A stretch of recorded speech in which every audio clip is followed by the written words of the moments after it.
Welcome to the Hockey Writers Prospect Corner, a show with our top prospects writing crew, bringing you the latest news, analysis, scouting reports, mocks, rankings, and much more.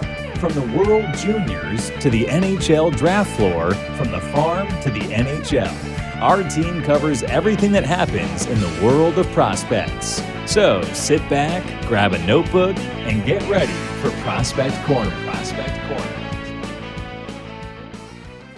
Hello, everybody, and welcome back into another Prospect Corner here at the Hockey Writers. I'm your host, Matthew Zator, and I'm taking over the hosting chair because of what we're going to be talking about today, but joined in by my co-host and fellow prospects analysts, Peter Baracchini, Logan Horn. First of all, Peter, how's it going? Hockey's kind of getting to the point where we're talking about trades a lot, so we may be talking about prospects moving around, so how's it going? It's going great. Yeah. I like you said, trade talk is never a dull moment, just like draft talk, picks, prospects, you name it, especially with, how high of a draft this year is. It's interesting to see who would go, what team is going to pay up the price, because let's face it, talent is going to be huge and teams want young talent right now for this year's draft in the future. So buckle up. It's going to be a fun ride. For sure. And of course, Logan's here as well. And like I said, I'm in the host chair, but how's it going? Going good. It hasn't felt like winter for a while, but today it did with like 4 or 5 inches of snow dropped overnight. So I'm snowed in a little, but that's good. More time to watch hockey, I guess. There you go.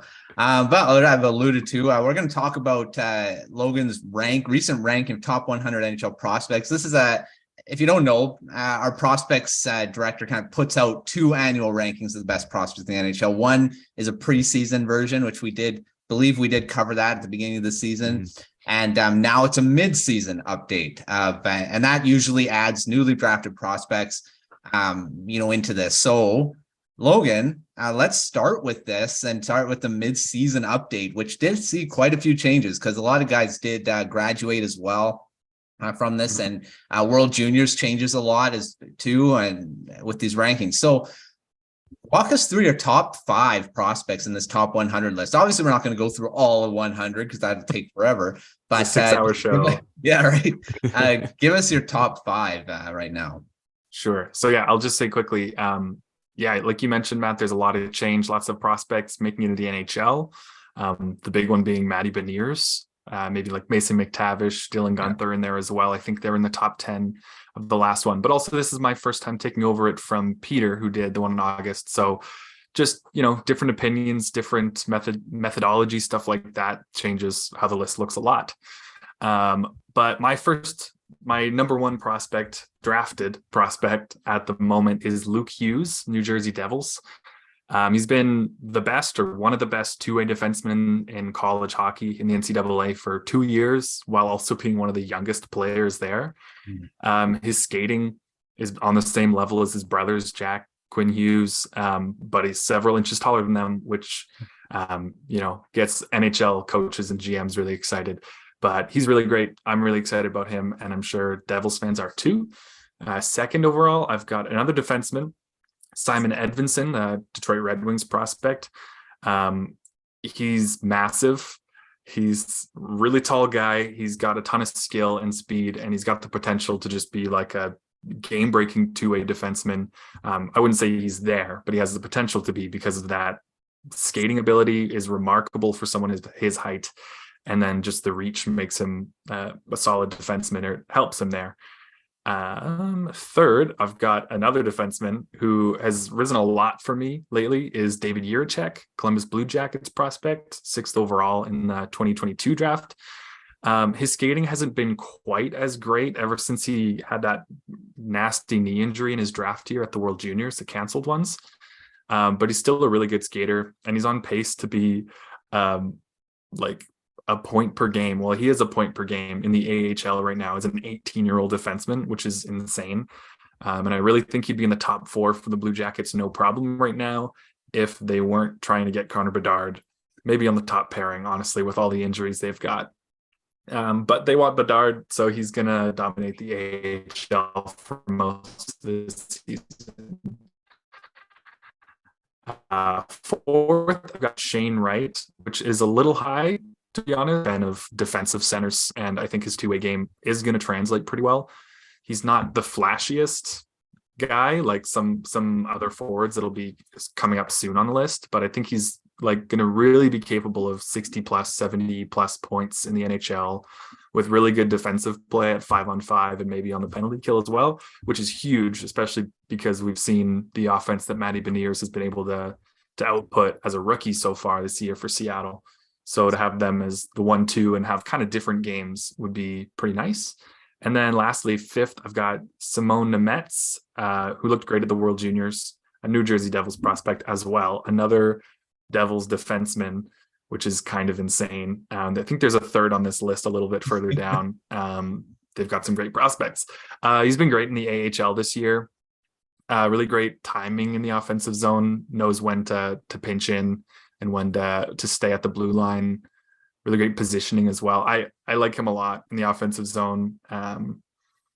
Him, Luke Hughes, Seamus Casey, Dougie Hamilton, like that defensive group in New Jersey is going to be stacked in like 2 years in the NHL. That's my 1 to 5. Yeah, I mean, they're very defense heavy. I mean, there are a lot of good defensemen prospects right now. And, this coming draft, there won't be many added to that. I don't think there's going to be a lot of forwards. But yeah, those five are that top 5 is pretty good. Looking at the number 1, Luke Hughes, I mean, he's been amazing since he was drafted before that as well. And, anytime he's, this last World Juniors, he looked NHL ready to me. I mean, he's ready to actually be in the NHL, but, looking at the Devils, I don't think they need him right now. And Nemec as well, they're going to have coming up. I think a Hughes Nemec pairing would be pretty good. I think we've talked about that. That'd be a lot of fun in this show. But yeah, the top 5 is pretty good.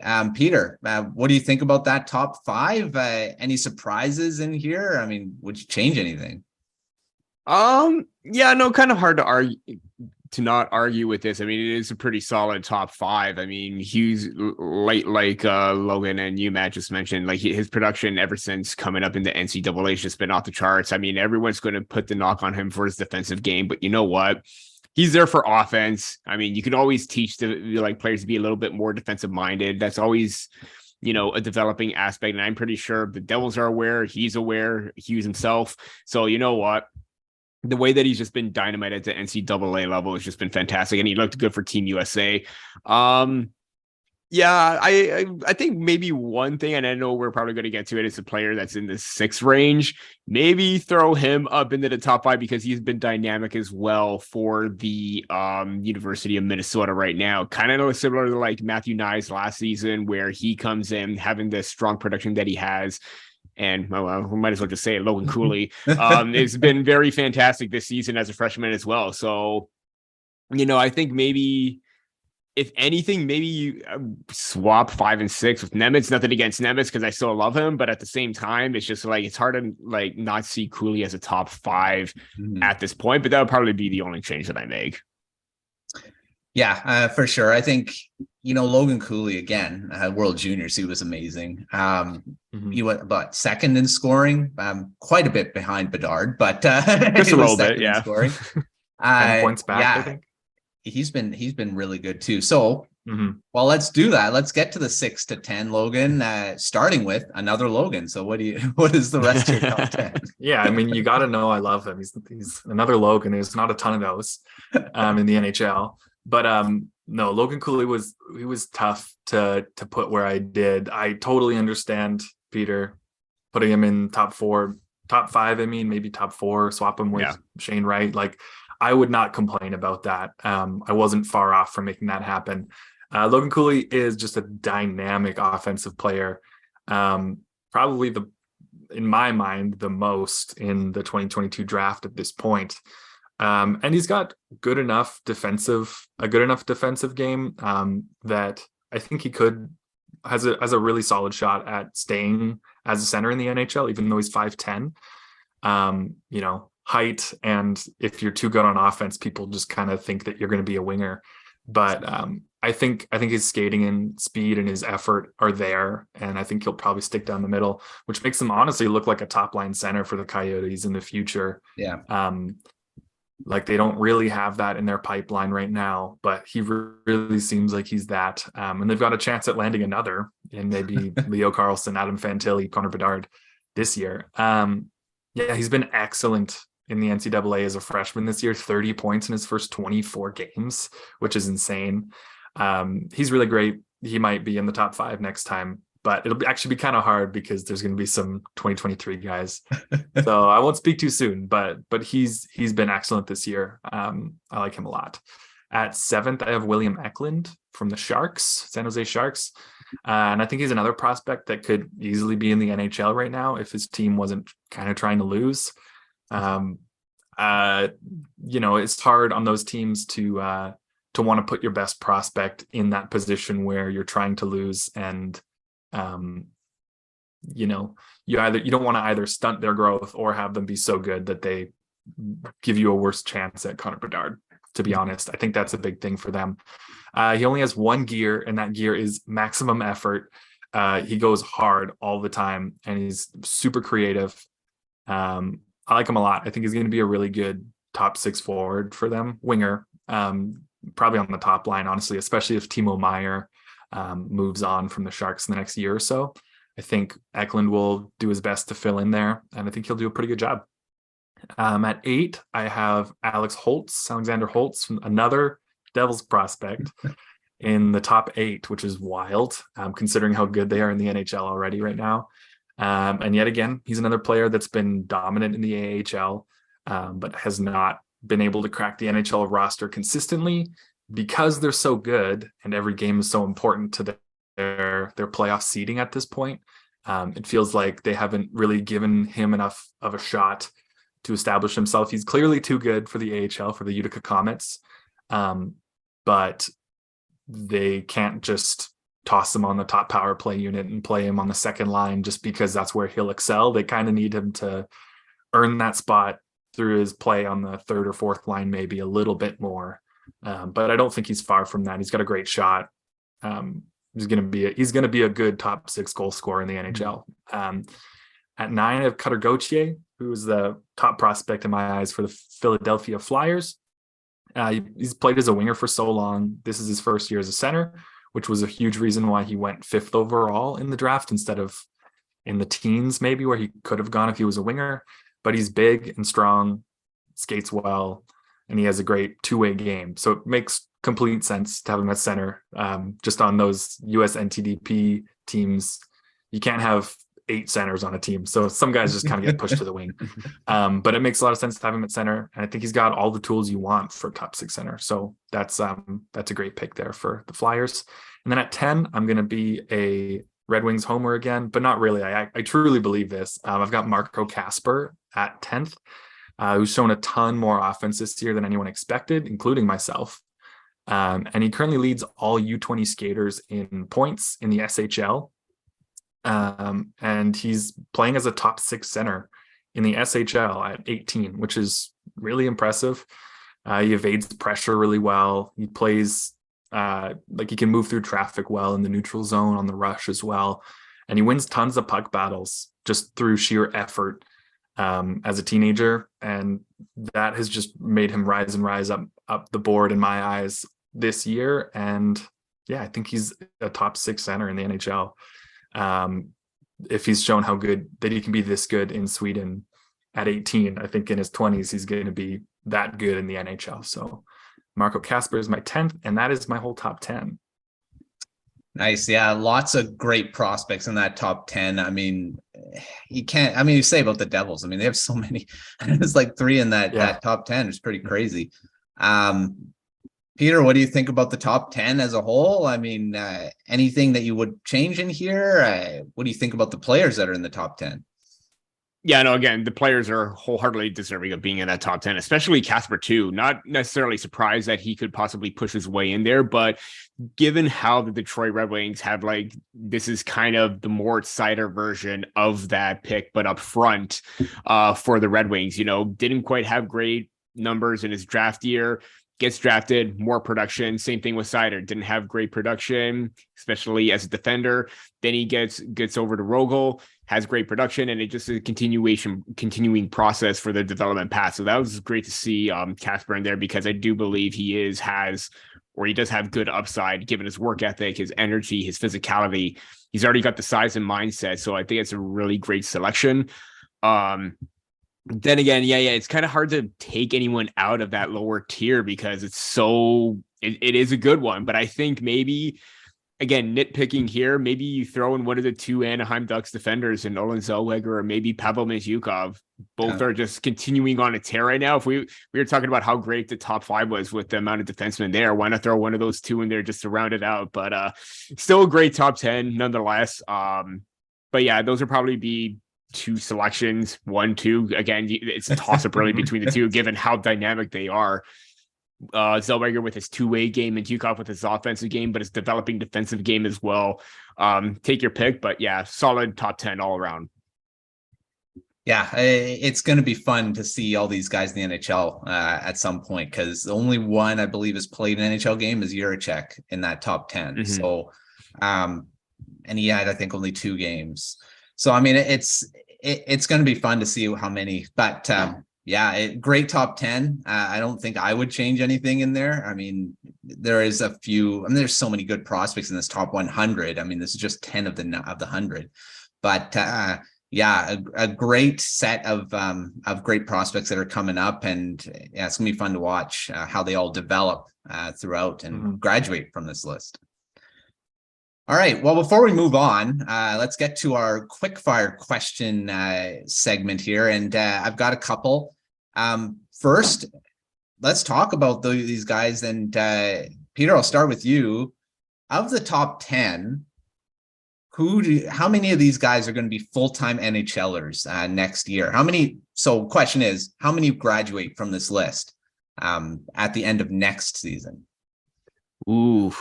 That's a good one. That is a really good one. I am going to say 2, possibly 3. And I think maybe the 2 that I'm looking at right now are basically Nemitz and Cooley, given how the fact that it's kind of tough with freshmen because you want them to develop. You don't want to rush them. But given how dynamic Cooley is, I think maybe he is one player that could sign out of this season and turn pro right away. Then again, it totally depends on what the Coyotes want to do. Send him back. No rush to try and bring up one of their top prospects, because they may not be as competitive even again next year, depending on what happens. But I would even think maybe Simon Nemitz and even David Jiricek are the ones to watch to maybe crack the roster next time around and get full-time spots, given how well they've been playing at the AHL, how they dominated for their team as go-to players for Czechia and Slovakia at the World Juniors. So I think those 3 have a really good chance. Honorable mention Shane Wright as well. I think that maybe with a little bit more seasoning, I think he could make his way up, call up midway through the season, get that opportunity, maybe earn more than maybe just 10 minutes a game in a middle 6 role possibly. But I think those 3, 4 honorable mention with Wright could be making a jump possibly. All right. Well, I said so Wright would be part of that group too that's played in the NHL this season. So two guys. Logan, what do you think? There we go. I said only one. There's been 2. Logan, what do you think about this top 10? Do you think any of them are going to graduate your list by the end of next season? I do. I think a good maybe 5 of them, like a good half of them. I think Jiricek is going to be in the NHL next year. I'm pretty confident about that, just because when they're healthy, they're a better team than they've looked like this year. Not that much better, but better. And they're going to get a good draft pick this year. Probably one of the top 5 guys, probably someone that could jump in right away, unless they get Michkov or Smith, who's probably going to the NCAA. I'm not sure about that, but probably. Luke Hughes is going to be in tough because it's actually a pretty solid Devils decor there, like Marino, Siegenthaler, but I think he'll make it. I think he's done with college for now. Maybe he'll have some time in the AHL, but I think he'll make it full time. So Hughes, I think Edvinsson would be the second best left-handed defenseman on the current Red Wings roster. So he's probably going to make it. And then, Jiricek. Right is iffy. He'll probably get some AHL time. Cooley's a tough one. Holtz, I think, will make it. And I think Eklund has a good shot. A lot of the other guys, I think, will get some good AHL time or another year in college for guys like Cooley and Gauthier, who I think their teams aren't quite ready to go back on the upswing. So they'll probably try to keep them slow or maybe bring them to the AHL. But I'd say 5 probably. It's a pretty good stat. Half the top 10 could not be here at the time you do this list at this time next year. So, or even at the end of next season. Next question, and this is a bit of an interesting one, I think. So we talked about the New Jersey Devils. They have 3 in this top 10. With the way that the team is trending, so I'll start with you, Logan. With the way this team is trending, do you see any of them getting traded from the Devils to address another part of their lineup? Because, I mean, their defense is pretty good. Their offense is okay. Do you think that they could potentially make some moves with some of these prospects? I mean, they're high end, so it's going to be for a big fish, but what do you think? Are you saying just the ones that are in the top 10 So, or any of their prospects? Any of their top prospects, but specifically any of those guys that are in the top 10. Yeah, I don't think they'll trade any of these guys. The one that I would think they're closest to trading would be Nemitz, but I can't imagine they'd be excited about doing that after just taking him second overall like 5 months ago or whatever. I wouldn't be surprised if Seamus Casey was maybe on the trade block just because they have so many great offensive defensemen coming up, and then also they have Dougie Hamilton in the NHL. Yeah. And I don't think you can fit 4 or 5 offensive guys in a D-core. Even though they're more common now, I don't think you'd get that many. So I wouldn't be surprised to see him maybe move. His offense has looked really great this year in college. I think he's got a shot at the NHL, a really good shot. And yeah, that's actually a good point though, that they might need to move on from someone to work on their forward depth a little. If it was anyone, I'd say Seamus Casey. Yeah, I'd probably see a defenseman moving. Alexander Holtz is an interesting one. I'm not sure that he's been talked about in certain ones. Like I know the JT Miller thing last season, Holtz was kind of being talked about in there. But I think by me, but that's what I heard. So maybe it wasn't rumors. It was just, I started it, but yeah. Peter, what do you think? Do you think the Devils move any of these guys to get help immediately, because they are starting to kind of turn a corner in their development as a team? Yeah, I mean, they're a big surprise this season. I thought it would have been maybe a little bit of a slow progression with this team, but given how dynamic and dominant they've been so far, I think maybe why not try and change your mentality and be that team that kind of sells off your farm system to try and get more assets or like players that could jump in right away and make a deep playoff run. They're clearly in the right to try and do so and change that mentality. And I do agree, maybe because, you know, they do have a lot of depth on the fence. I think maybe Casey would have the highest upside to try and bring in or use that as leverage to try and get a top name on the market. You really want to go crazy. I do even think Alexander Holtz, given how much of a pure sharpshooter sniper that he could be on a team, power play, winger, you know, just dynamic offensive skill set that he has. So they do have pieces in place. Maybe I'd be a little bit more reluctant to reluctant to not move Holtz, considering how dynamic he could be alongside Jack Hughes' wing. That's going to be huge for me, but I do agree that Casey could be one of those names as well to try and move out. And it's not a, you know, bad like sign on his part. It's just, they got depth. They got pieces right now. They got a not championship caliber team, but a team that could make some noise, compete, and make an impact. So yeah, I would say Seamus Casey as well. Yeah, I think he's probably the most likely. I don't think they're moving Hughes. I don't think they're moving Nemitz. Those two guys are going to be pillars on that defense for a long time, I think, for the team. So I don't think they're moving unless it's like a massive package that they, you know, like a Quinn Hughes type thing guy is on the market. And I don't think they're trading Luke to get Quinn, but I don't think that's going to be something that'll happen. And I'm going to fact check myself again because Holtz was in that top 10. And I said there were only 2. There was 3 because Holtz has played in the NHL as well. But yeah, I should have looked all that up instead of just taking it off my head. But It's okay. Oh well. It's all good. All right. Well, let's move on. Before we move on to the next section of the show, let's have a word from our sponsor, Sports Side Hustle. And this is brought to you by a new digital course, teach passionate sports fans how to generate a lucrative side income off the love of their game. Right off the sidelines into the game with a course that will teach you more than 14 different and easy to start methods that any sports fan can use to make a steady part-time or full-time income. All you need is the internet, computer, passion for sports, and a few hours a week. Go to sportssidehustle.com to get an absolutely free startup guide. We'll explain 4 keys to unlocking this income opportunity. Again, sportssidehustle.com. Get started today. All right, well, that's done. Let's get to our next part of the show. We're going to talk about some risers and fallers that could potentially happen because, between now and your next ranking, which will be, I believe, at the end of the season, just before the draft, I believe it is. It's just after the draft. After the draft, just after, right? Mm-hmm. In August. So, what do you see? I mean, do you see any risers and fallers in this between now and your next ranking that's coming out in August? Yeah, for sure. So one that I think will rise, you mentioned him a little earlier, Peter, Pavel Mintyukov. I think I kind of galaxy brained his ranking a little bit because I kept just like bringing him up further and further and further.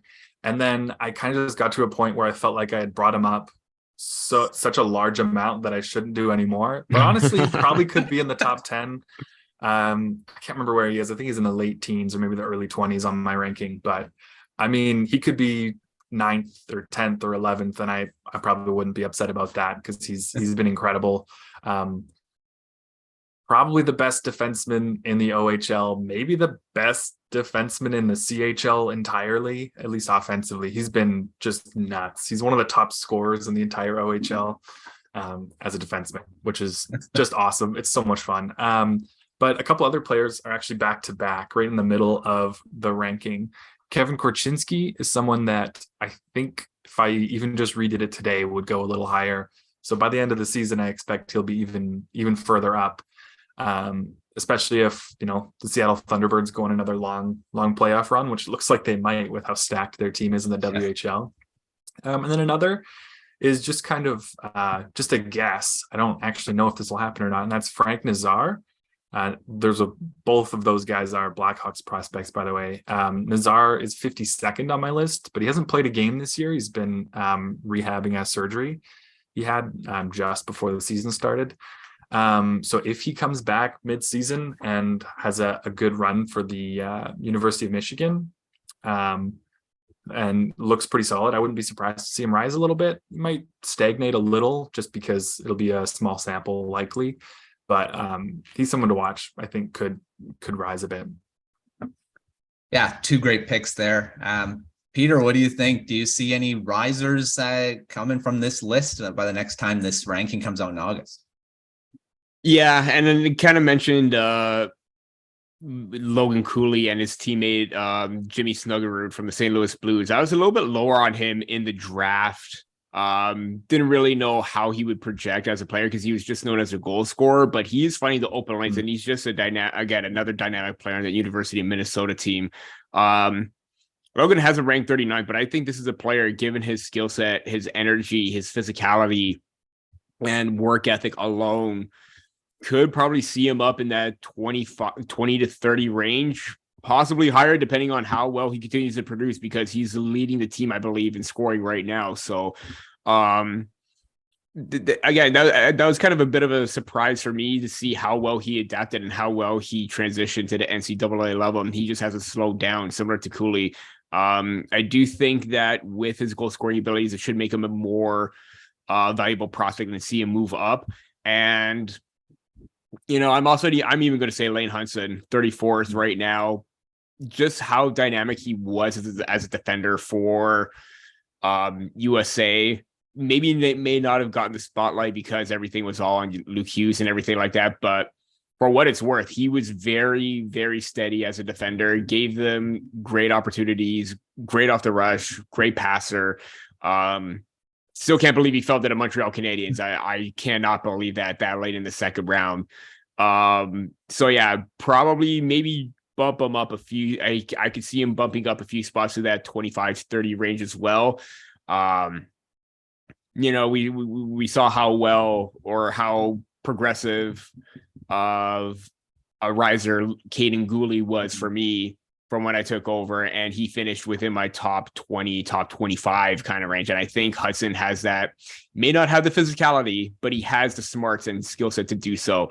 And again, a little honorable mention, Brendan Othman, 33. I think it may have taken a little bit of a dive this season. He wasn't as dynamic, but given his overall skill set, I think he could still crack that top 30. Yeah, some great picks there. There's quite a few. I agree with Lane Hudson. I think he could definitely rise in this list. I mean, especially what he did the World Juniors. I think it's just going to get better as he gets stronger, and his height. He may even get taller. I mean, the way they're talking about, right? Yeah. So he could potentially become. I mean, it's already, I think, a steal where the Montreal Canadiens got him. I mean, they say about his height. Like if he was a couple inches taller at his draft, he'd probably high end top 10, 15 in that draft, I think. So, I mean, he's been amazing. I did his prospect profile. I believe I did.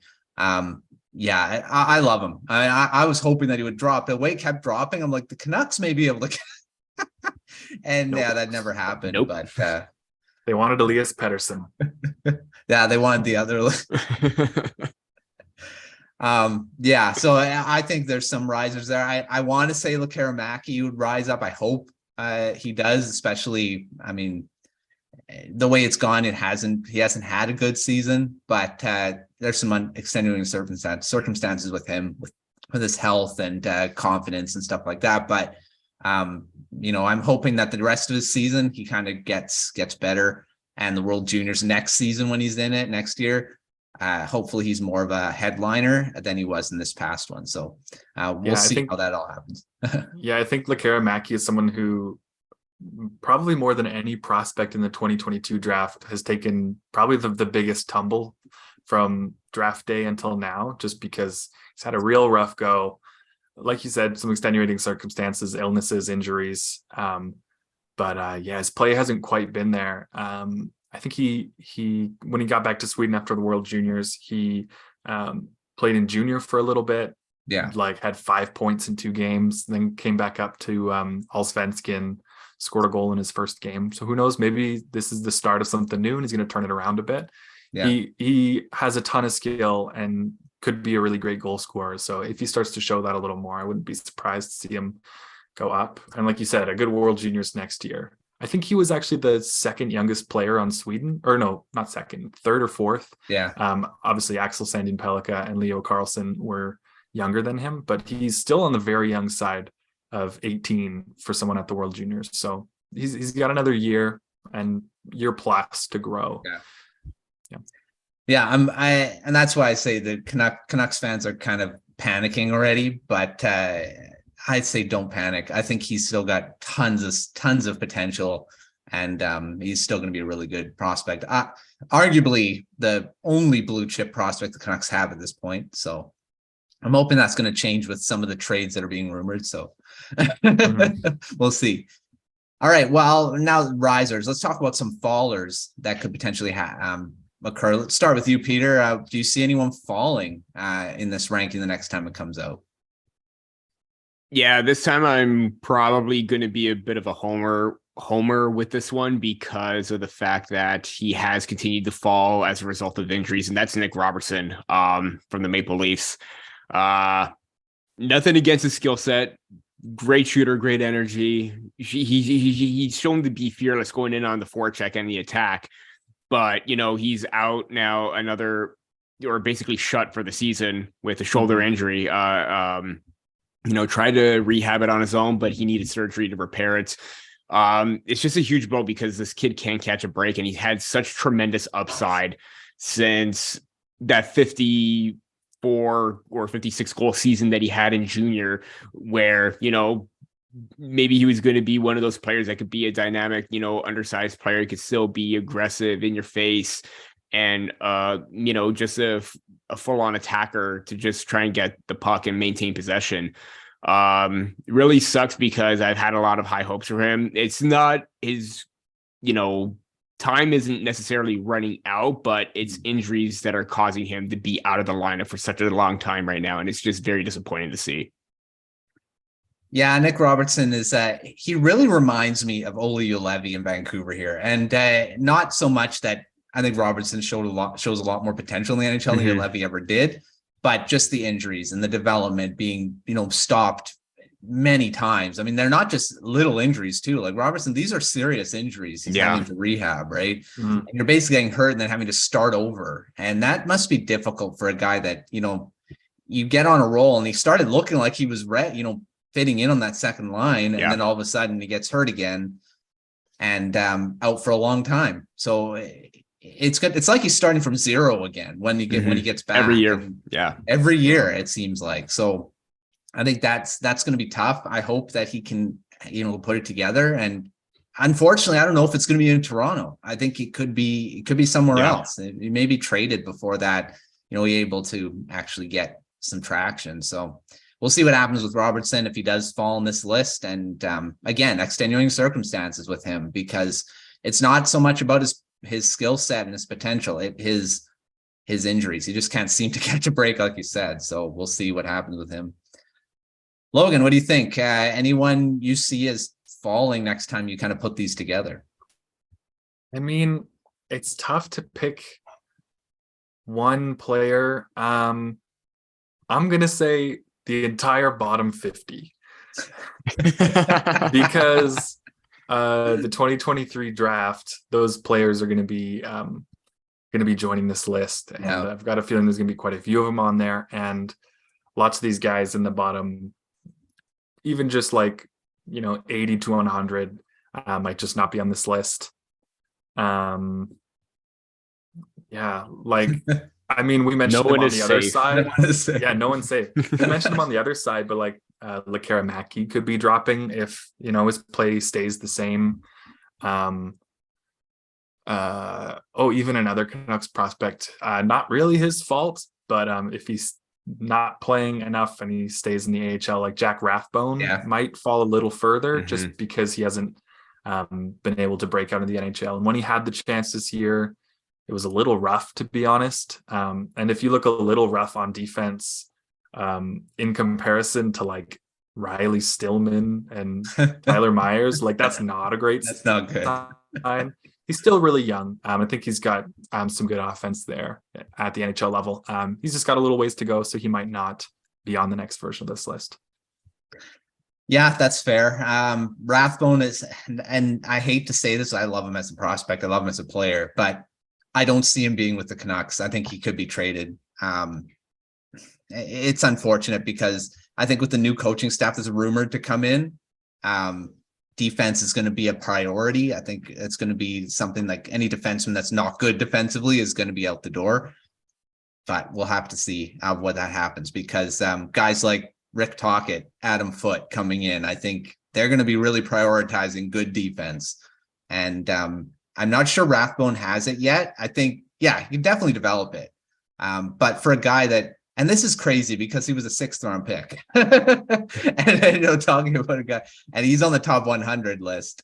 That's pretty good for a 6th round pick. But we'll have to wait and see. I have a lot of hope for him, but I had a lot of hope for Juolevi too. So, and that didn't go very well. But Rathbone, I think, is a little more. I think he has a little more potential. Again, say it in him and a guy that was drafted 6th overall. So, All right. Well, to finish off this discussion, let's talk about some guys that could potentially enter this top 100 next time this comes out. So, Logan, who do you see as a guy that could, or a couple guys, you could add a few, that could enter this list that's not on it? So I'm just going to avoid all 2023 prospects because there's a lot of those that could make it, but already drafted prospects that could jump in. One, I'll be completely honest, when you're looking at 150, 250 NHL prospects, someone slips through. And personally, the person that slipped through is Joshua Waugh, the Canadiens prospect. He's not on my list. as a commenter so kindly pointed out, honestly pointed it out pretty politely. But as soon as I saw that, I was like, wait, I didn't put him on the list. So that's my bad. I'll take that. He would be in my top 100 right now. So I doubt he will miss next time.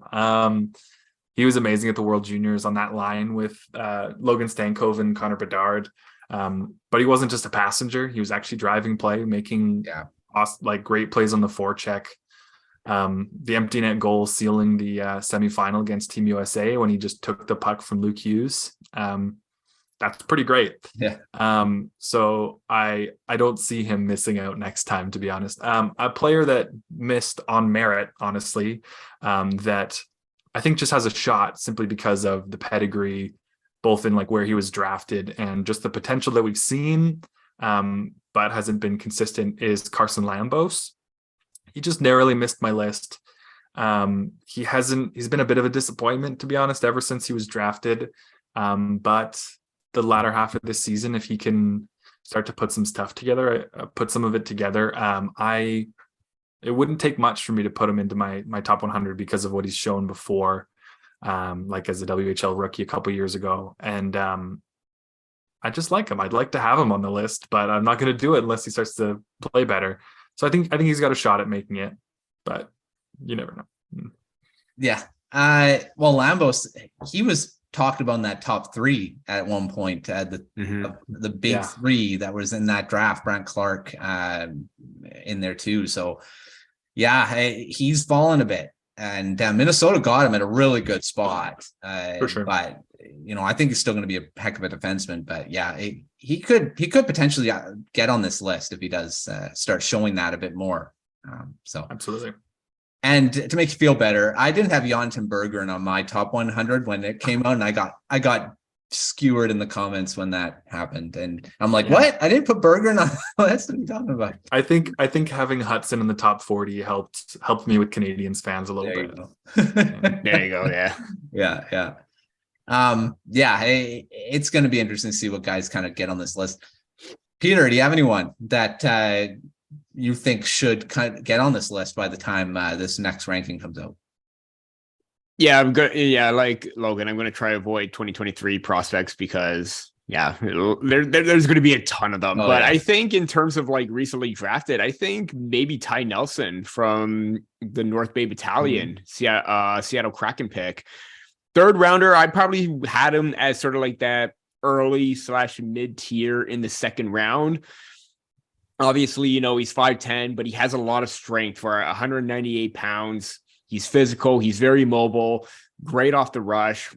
Think defensive decision-making came in to effect where it wasn't as great at times, but, he's very productive right now.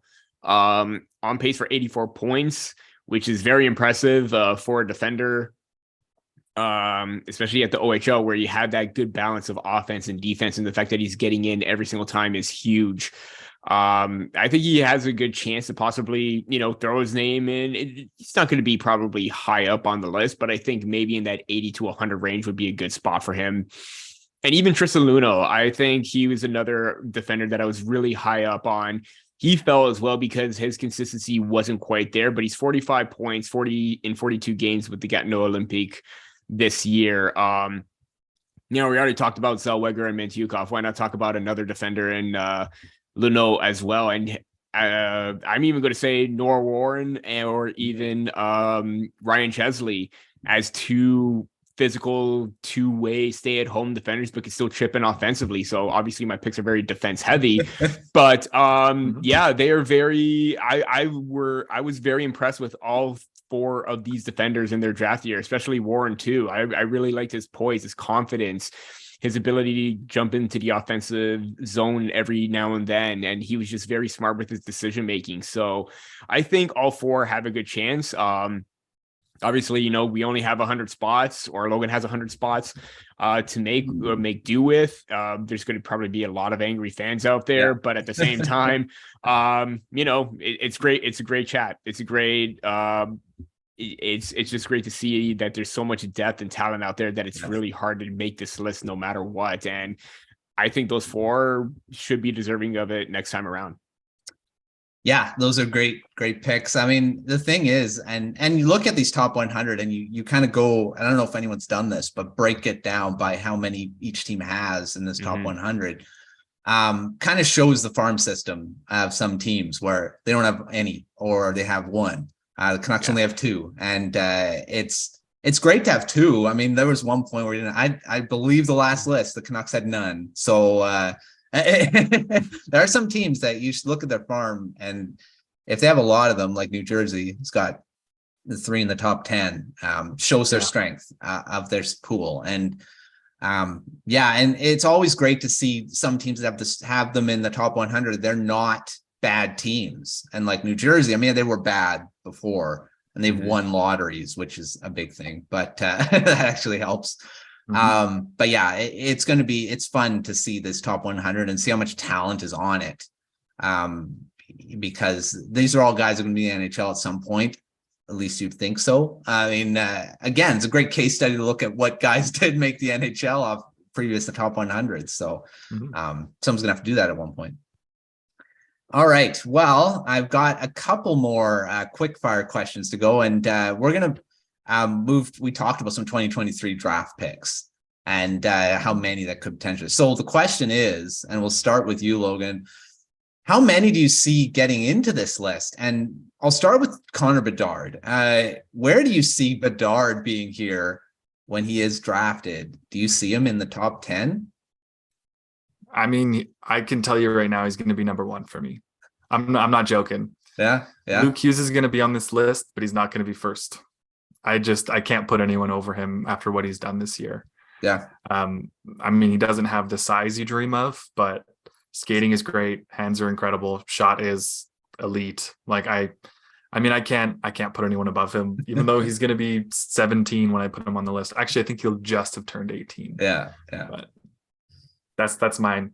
There you go. Yeah. Well, that's an extension of the question here. Does he graduate at the end of this? And when you do these rankings, when you do these rankings this time next year, is he okay? Let's do the question at the end of next year. So at the end of next season, is he on the list anymore? I don't think so. Because he is like, it makes zero sense as an NHL team to send him back to the WHL in my eyes. He's clearly too good for it as a 17-year-old, which is insane. But like, he's on pace for like 70 goals and 70 assists. So like, you don't send him back. No. I don't know that he's going to be like a 50, 60 point rookie at 18. He could be, and I wouldn't be surprised, but I don't know that he'll be that, but I expect him to at very least have like the Yuri Slafkovsky rookie year where they bring him in even if he's not excelling, but they keep him in the NHL because it doesn't make sense to send him back to the dub and he's not allowed to play in the AHL. So I think he'll be off the list pretty quick. Yeah. I do think it'll be on merit though. I think he'll be on and then off. Yeah. Bedard's just he's a heck of a talent. I think he's already outgrown the WHL, in my opinion. I think he could be playing right now. It all depends on what team gets him too. I think of what opportunity he'll get. Sure. Like if he gets drafted by the Arizona Coyotes, he'll be their top line center. And there's really no doubt about it. Well, even Logan Cooley being on the team, I think still Bedard's the top line. Chicago depends on if Taves is there. So I mean, there's going to be interesting to see where they kind of fits. But yeah, Peter, do you agree? Bedard first on this list after this, and how many other guys do you think get on this list? Yeah, 100%. I think you can't have anybody else at number 1. I think this season around was probably a little bit more difficult considering that a lot of top names from the preseason were gone. You need to try and figure out who's going to be at the top. But I think this time around for the preseason rankings next season, Bedard is going to be number 1. And I think he's going to be off that list come the midseason rankings. I think he may have, considering where it depends on where he ends up, he may have a similar trajectory, not in terms of like, obviously he's a generational talent, but in terms of production wise, similar to that of like Jack Hughes with the New Jersey Devils, where maybe obviously we know how great of a talent as he is. He's not going back to the WHL because he's just demolishing the competition with players that he's playing up against. It's like, to like 2 years older than he is, and he's still 17, 18, still putting up the production that he is. It's ridiculous right now. Yeah. So I think maybe the production is going to be a little bit slow, but I think it's going to be consistent after maybe the first year or two. I think he may start off with like 40, 50 points. Then it's going to go up to that elite level production that teams expected him to. Or, hey, maybe he does do 60, 70 and just be a massive, bright spot for whatever team gets him, that shows the hope that, bad year, but our top rookie or first overall pick was absolutely dynamite, as we had all expected. So I think that's going to be my projection of Connor Bedard. But then again, it all depends on where he's going. Probably still going to be 100 points down the line, no matter what. But I do think in terms of like other names, just looking at the top 32 right now, I think on a safe bet, you could at least have 20 within that top 100 right now, maybe 25, 30, or even all 32 for that matter. Logan, I really don't envy you with this, because a lot of decisions have to be done, but that is absolutely impressive for the list, or the amount of players that could jump into this roster or into this list next time around, because it is absolutely deep. And even though players may not have like high production upside, their overall skill set and smarts alone says a lot about this draft class. So it's going to be a very interesting one, to say the least. Yeah, I think there's going to be quite a few making it on. I guess I didn't answer that part of the question earlier, but like I didn't do a count of this midseason one, but there are quite a few 2022 drafted prospects on my list here, at least like 20, 30 maybe. So I'd expect, another good 25, 35 maybe on the off-season one, just because there's so many great players. I mean, like you think of kind of the top 15, top 20, that is kind of the roughly consistent prospects in this draft. And it's like, those guys are on the list, no problem. Like those guys could probably make it on this list right now. Yeah. At least a lot of them could. So yeah, it's gonna be kind of tough. I think there's gonna be a lot of them though. Yeah, well, like I was saying, an article I just published about teams getting a 30 to 32 pick. You're getting a guy that could potentially be in the top 15, 20 of the 2022 draft. I think personally, nothing against the prospects that were drafted in 2022, but I think some of these are they're just insane. This draft is just going to be so good. And I hope it does live up to that hype in like 10 years. Some of these guys that a lot of them are in the NHL and being dominant, because, it's not good when you have a hyped up draft and practically no one does anything. So I don't know if that's ever happened, because even though that draft, I can't remember the actual year. Was it 20? What was the last one that was really big? Probably 2015. 15. Mm-hmm. So I mean, there are a lot of guys that are high end. Yeah, it hasn't come around in a long time. So I think this draft is I think it will live up to the hype. All right. Well, that was a long, quick fire question, but last slow one, fire. It was it was a slow burn. So this is going back to the New Jersey Devils again, and I want your answer on this one. Peter, what do you think? Luke Hughes, who was drafted 4th overall in that draft, at this point, I mean, Owen Power's doing pretty good in the NHL, but would you draft Luke Hughes, knowing what you know now? Would you draft Hughes over Power, 1st overall? Ooh. I probably still take Owen Power just because of the overall two-way game. But then again, some team value offense more than a defense on the back end. So it's totally, subjective at this point of whether it's a preference of, do you want a well-rounded player, or do you want someone with that offensive game but still can develop defensively. Now I'll probably still take Owen Power because he was already very mature, very smart at his age, obviously wanted the extra year to develop, rightfully so, and it's paying off right now. Granted that the Sabres are still pretty deep with and Rasmus Dahlin is playing out of his mind as well. But I think right now you still have a very solid two-way defender that could still probably, his defensive game may come up at some point as well. or offensive game may come up at some point as well. And he's just very smart defensively against the rush and his own end. I'd probably still take Owen Power over Luke Hughes at this point. Yeah, I think so too. I think Hughes he's a heck of a talent, but I think that defense kind of pulls him back. I think that's why he wasn't drafted first overall. I think Power, just because of his well-rounded game. And the fact he is doing really well in the NHL, even though his point totals aren't ridiculously high. He's still doing pretty well. Logan, do you think, would you draft Hughes over Power, or is where he was drafted the right place? I think they got him in a pretty good spot. Because all of the players drafted before him are in the NHL currently. NHL, that's right. But I think it's really close. I would probably take Power, partly just because we've seen that both of them are great in the NCAA, but we've seen that Power is great in the NHL already. Yeah. And if I had to pick one of them right now, I would take the guy that I know is good in the NHL already. If you're the Sabres, I think you make that pick every single time, 100 times out of 100, because they have Rasmus Dahlin, who's been incredible offensively this year. And they're scoring a ton of goals with Power being, not having insane offense. They're fine offensively. If you're on a different team that's struggling a little bit to get that offense from the back end, I think you have to take a real good look at Hughes. But personally, I'd still stick with Power, and he probably would be number one on this list if he was in college again this year.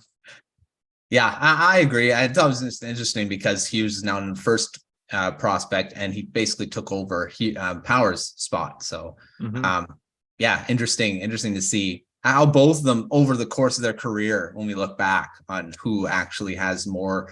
I think both of them will end up having some high totals and being really good. But I know we had the debate when Buffalo was, should they draft Power? Should they draft Eklund? Eklund went down much further. But I know we were having that debate of who the Buffalo Sabres should have picked. And it looks like they made the right choice. So, all right. Well, that's our show for our main part. But let's do our final segment, which we always do in the shows, the prospects of the week. And Logan, who do you have as a prospect of the week this week? I'm going to go with, it's kind of a couple weeks ago, but I'm going to go with Nella Lopusanova. I think I got that right. Who just had 12 points in 5 games at the U18 Women's World Juniors. It's U18 tournament. She's 14 years old. She led the tournament in scoring, 12 points in 5 games, some insane goals, some insane rushes that didn't turn into anything other than like incredible highlights. She's playing in the U16 men's league those are boys, in Slovakia, the U16 boys league in Slovakia. And she has 31 points in 10 games. That's the same league that Juraj Slavkovsky played in as a 13-year-old, so a year younger.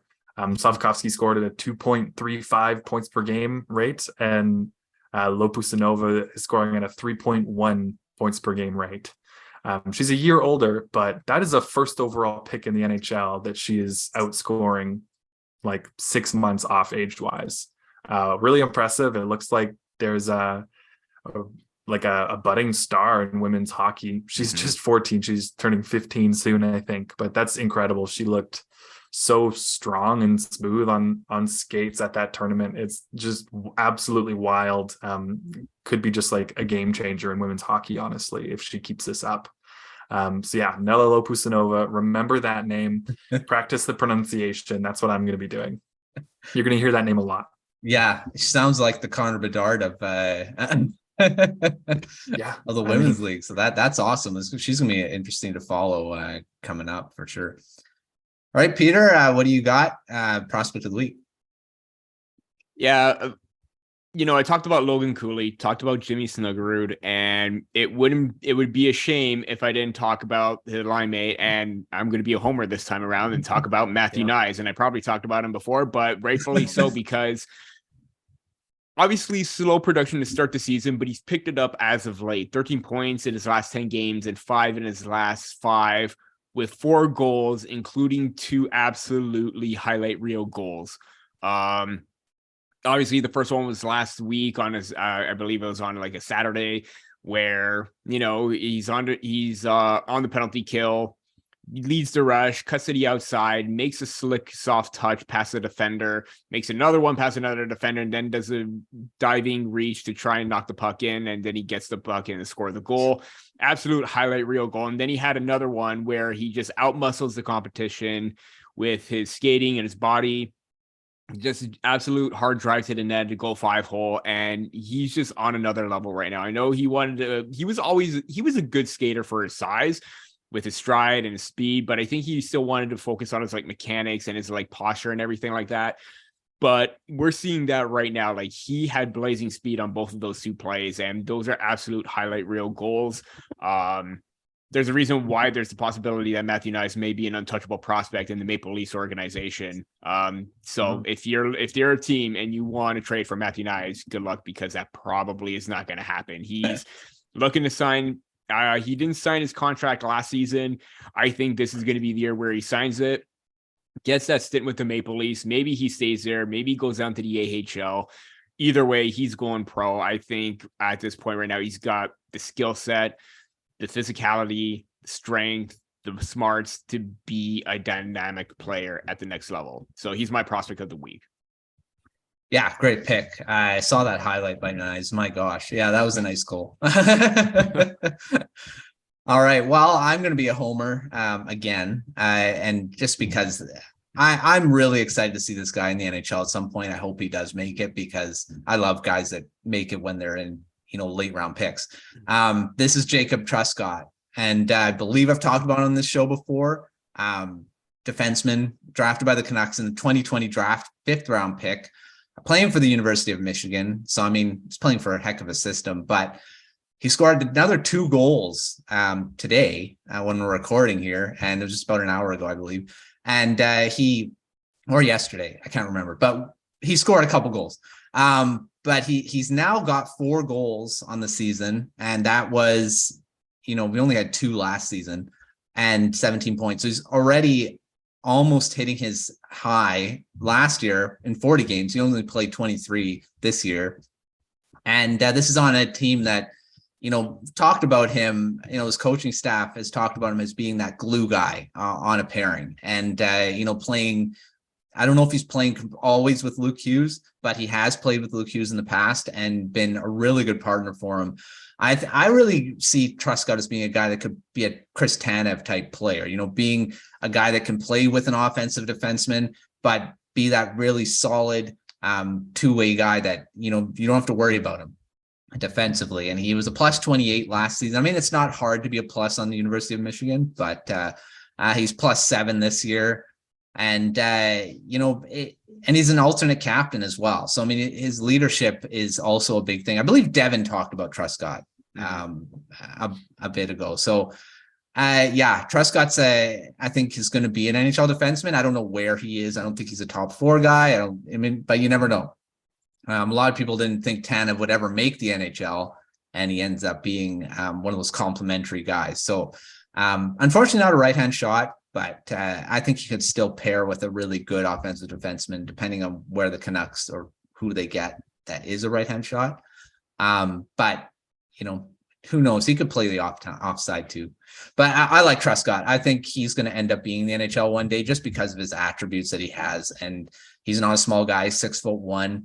And just from what's been talked about him and his coaching staff has said, I think he has future in this league. And being a 5th round pick, actually, the Canucks have had a lot of late round picks this season doing really well. Connor Lockhart, Aiden McDonough, they're all having ridiculously good seasons. So hopefully they can make it to the NHL at some point and do that too. So, but Truscott's my prospect of the week.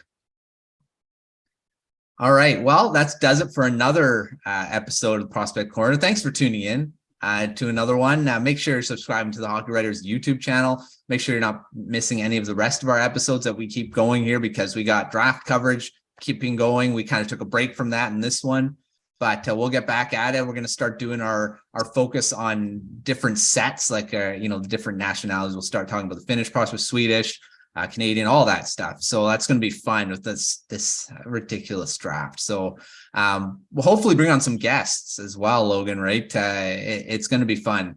So make sure you're checking that out. Make sure you're checking out the site, hockeywriters.com. Again, tons of NHL draft coverage coming up after the trade deadline. That's all we're going to be doing. We're going to be draft heavy. Our prospect profiles, our rankings will keep coming out. We got features, we got everything. So if you want to know about the 2023 NHL draft, hockeywriters.com is your site to go to the next few months here. So we're going to be doing so much on that. Make sure to check out sportsidehustle.com. Thanks, Peter. Thanks, Logan, for joining me as the host for this week. Logan will be back in the host chair next week as we get into another episode. But thanks to everyone for watching another edition of the Prospect Corner. We'll see you next time.